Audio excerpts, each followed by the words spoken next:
Hello दोस्तों, नमस्कार। दोस्तों, आज मैं आप लोगों को धनतेरस की कहानी सुनाने जा रही हूँ। धनतेरस कार्तिक मास की कृष्ण पक्ष की त्रयोदशी तिथि के दिन मनाया जाता है। चलिए सुनते हैं धनतेरस की कहानी। एक समय की बात है, भगवान विष्णु मृत्युलोक में विचरण करने के लिए जा रहे थे। तब लक्ष्मी जी ने उनसे बोला कि मुझे भी अपने साथ ले चलो। विष्णु जी ने कहा कि मैं तुम्हें साथ में ले तो चलूँगा, परंतु जैसा मैं कहूँगा वैसा ही तुम्हें करना पड़ेगा। तब लक्ष्मी जी ने कहा कि ठीक है, और भगवान विष्णु के साथ भूमंडल पर आ गईं। कुछ देर बाद एक जगह पर पहुंचकर भगवान विष्णु ने लक्ष्मी जी से कहा कि मैं दक्षिण दिशा की ओर जा रहा हूँ और तुम उधर मत आना, तुम यहीं रुको। विष्णु जी के जाने के बाद लक्ष्मी जी ने मन में सोचा कि आखिर दक्षिण दिशा में ऐसा क्या है जो भगवान ने मुझे वहाँ जाने के लिए मना किया और स्वयं चले गए हैं। लक्ष्मी जी से रहा नहीं गया और जैसे ही भगवान आगे बढ़े, लक्ष्मी जी भी उनके पीछे पीछे चल दी। कुछ ही दूर जाने पर उन्हें सरसों का एक खेत दिखाई दिया, जिसमें खूब सुंदर सुंदर पीले पीले फूल लगे हुए थे। सरसों की शोभा देखकर लक्ष्मी जी मंत्रमुग्ध हो गईं और फूल तोड़कर अपना श्रृंगार करने लगीं। श्रृंगार करने के बाद आगे बढ़ीं। आगे जाने पर एक गन्ने के खेत दिखा तो लक्ष्मी जी ने गन्ने तोड़कर उसका रस चूसा और उसी समय विष्णु जी आ गए।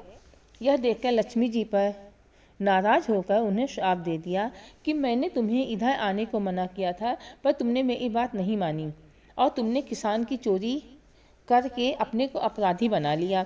अब इस अपराध के जुर्म में तुम इस किसान के घर 12 वर्ष तक रहकर उसकी सेवा करो।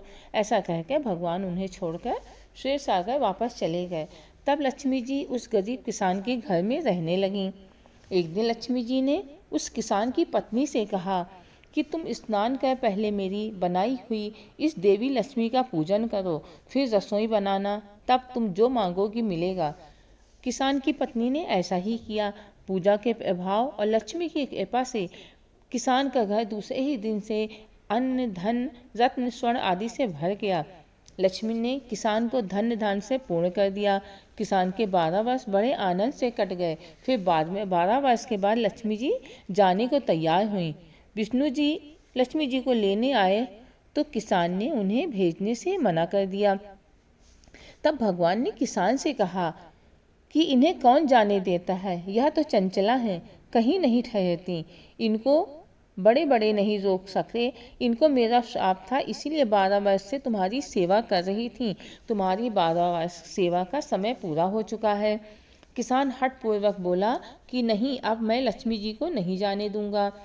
तब लक्ष्मी जी ने कहा, हे किसान, तुम मुझे रोकना चाहते हो तो जैसा मैं कहूँ तुम वैसा ही करना। कल तेरस है, तुम कल घर को लीप पोत कर स्वच्छ करना, रात्रि में घी का दीपक जला कर रखना और सायंकाल मेरा पूजन करना और एक तांबे के कलश में रुपए भरकर मेरे लिए रखना। मैं उस कलश में निवास करूंगी, किंतु पूजा के समय मैं तुम्हें दिखाई नहीं दूंगी। इस एक दिन की पूजा से वर्ष भर मैं तुम्हारे घर से नहीं जाऊंगी। यह कहकर वह दीपकों के प्रकाश के साथ 10 दिशाओं में फैल गईं। अगले दिन किसान ने लक्ष्मी जी के कथानुसार पूजन किया। उसका घर धन्य धान्य से पूर्ण हो गया। इसी वजह से हर साल 13वें दिन लक्ष्मी जी की पूजा होने लगी। तो दोस्तों, धनतेरस की कहानी आपको कैसी लगी मुझे कमेंट बॉक्स में ज़रूर बताइएगा। धन्यवाद।